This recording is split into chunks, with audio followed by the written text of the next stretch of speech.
नाथूराम वालों के भी राम हैं, गांधी जी के भी राम हैं, सब तरफ राम है। फिर राम जी इतने उपेक्षित क्यों हो गए? हम लोग शास्त्रों से दूर रहे। दूर रहे या दूर कर दिए गए? दोनों चीज। केवल संस्कृत जान लें तो आज आप पूरी दुनिया से अपने आप को 100 वर्ष एडवांस अनुभव करें। गैलीली हाईली इंस्पायर्ड था इंडियन फिलॉसफी से।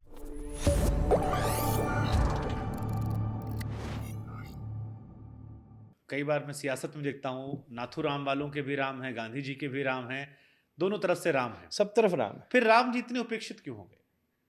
यही इस देश का दुर्भाग्य, यही इस भूतकाल में आई जो भी हमारे ऊपर की परिस्थितियां थी ना। मैं एक मूल बात आपसे कहूँ, मैं जिस क्षेत्र का मैं हूँ उस क्षेत्र के अनुभव से कह सकता। कोई पॉलिटिकल व्यक्ति होता तो वो अपनी पॉलिटिकल बात कहता। मेरे मन में ऐसी समझ आती है कि कहीं ना कहीं जो एजुकेशन सिस्टम था हम लोग शास्त्रों से दूर रहे। जैसे जैसे दूर रहे या दूर कर दिए गए? दोनों चीजें। क्योंकि मैं कई बार जब हिस्टोरियंस को पढ़ता हूँ तो उनका ये कहना है कि आप क्रिश्चियनिटी से जब उठाते हैं कि जब कभी वो कहीं हमला करते थे तो उनके चर्च को, टेम्पल को या धार्मिक जो जगह थी वहां पे पहला हमला था कि अगर आपकी वैचारिक चीज को तोड़ दिया गया, सांस्कृतिक चीज को तोड़ दिया गया, तो वो जो पूरी जनरेशन है वो ऑटोमेटिक स्पॉइल हो जाएगी, क्योंकि उनको बिल्कुल होल्ड कर रखने वाली चीज जो है वो खत्म हो जाएगी। ट्रू, दोनों चीज, मूल तो वहीं से शुरू हुआ। और अभी भी एजुकेशन सिस्टम कहाँ अपग्रेड हो पाया है। इंडस्ट्रियल रेवोल्यूशन के टाइम से जो स्कूल का स्टैंडर्ड होता था वही घंटी बजती थी, जो लेबर ट्रेनिंग की प्रोसेसेस होती थी वही स्कूली प्रोसेसेस में हमने अडॉप्ट करके तैयारी की है। उस कारण से जो हमारी भारतीय सभ्यता है, विज्ञान है, हमारे यहाँ क्या नहीं मौजूद है। मैं कहता हूँ अगर आप संस्कृत लैंग्वेज जान लीजिए तो आप आज हमारे यहाँ लिटरेचर, साइंस, एस्ट्रोलॉजी, एस्ट्रोनॉमी जो मौजूद है सब कुछ आज आप दुनिया से अपने आप को 100-150 साल एडवांस अनुभव करेंगे। केवल अगर आप लैंग्वेज जान लीजिए, not as a religious aspect. कैसे? आज क्या नहीं मौजूद है। आज आप कालिदास के जैसा लिटरेचर, मतलब ऑफ कोर्स मैं विलियम शेक्सपियर को भी पढ़ चुका हूँ थोड़ा बहुत, टॉल्स्टॉय को भी मैंने थोड़ा बहुत देखा है, महाकवि मिल्टन का the paradise lost, one of the best English literature को भी देख चुका हूँ थोड़ा बहुत। बेन मीज हुआ है, बड़े बड़े इंग्लिश साहित्यकार है, पर कालिदास, मेघे माघे गतम भय, लिटरेचर पॉइंट ऑफ व्यू से कालिदास की एक कला है। वो एक शब्द को जिस एक ग्रंथ में एक बार यूज करता है, दोबारा उसने अपनी पूरी लिटरेचर में उस वर्ड को यूज नहीं किया। लिटरेचर के पॉइंट ऑफ व्यू से आज आप राम जी की आरती गाते हैं, रामायण जी की कथा करते हैं, गांव गांव में रामायण की आरती होती है, वहां एक शब्द आता है वाल्मीकि विज्ञान विशारद आरती रामायण जी की कीजय। हर राम जी के पाठ के बाद ये आरती होती है। सबसे बड़े वैज्ञानिक आज आप साइंस और टेक्नोलॉजी के हिसाब से देखिए तो जो महर्षि वाल्मीकि ने रामायण के भीतर एस्ट्रोलॉजी का वर्णन किया है, जो पूरी पूरी पूरी की पूरी स्टैब्लिशमेंट आज air and space museum Washington में राइट ब्रदर्स जो साइकिल बनाते थे उनके द्वारा बनाया हुआ हवाई जहाज रखा है। ठीक उसी लॉबी में आप जाके देखेंगे तो पास में गैलीली का एक नोबल रखा है जिसमें सबसे पहली बार उड़ने वाली चीज का वर्णन किया गया था। और गैलीली हाईली इंस्पायर्ड था इंडियन फिलॉसफी से। इस पूरी दुनिया में पुष्पक विमान ऐसा है जो प्रथम बार किसी उड़ने वाली चीज का वर्णन करता है। तो कहीं ना कहीं ये इंस्पिरेशंस पूरी भारतीय साहित्य में पूर्ववत मौजूद है। मैं तो यहाँ तक भी एक परिभाषा कई बार देता हूँ कि ये दिवाली के दिन हम लोग दिया जलाते हैं ना, तो ये लैंड करने की एयर स्ट्रिप है। कि अयोध्या में तो कोई प्लेन था नहीं, लंका से आया था, तो शाम के समय दिए दिखा के एयर स्ट्रिप दिखाई अयोध्या वासियों ने कि कहाँ से लैंड। अगर आप ऐसे सोचना शुरू कीजिए तो everything has a very very very deep logic. केवल संस्कृत जान लें तो आज आप पूरी दुनिया से अपने आप को 100 वर्ष एडवांस अनुभव करेंगे। फिर एक सवाल मन में आता है कि जैसे आपने प्रभु श्री राम को लेकर कहा, जब हम वाल्मीकि जी की रामायण का जिक्र करते हैं या हम तुलसीदास जी की रामायण का जिक्र करते हैं या हम पढ़ते हैं तो पता लगता है कि दुनिया में और भी बहुत जगह पर प्रभु श्री राम की कथा है, कहानियाँ हैं, किस्से हैं। इंडोनेशिया आप जाएंगे वो कहते हैं हमारे यहाँ राम थे।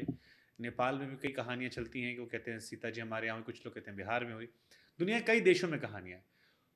ये एक ही श्री राम की कहानियाँ सारी जगहों पर है या अलग अलग कहानियाँ हैं? क्योंकि कई लोग मानते हैं कि प्रभु श्री राम एक राजा थे, वो भी एक कहानी चलती है उनके नाम आने वाले कि वो भगवान नहीं थे, एक राजा थे जो आए जिन्होंने बहुत सारी चीज़ें की।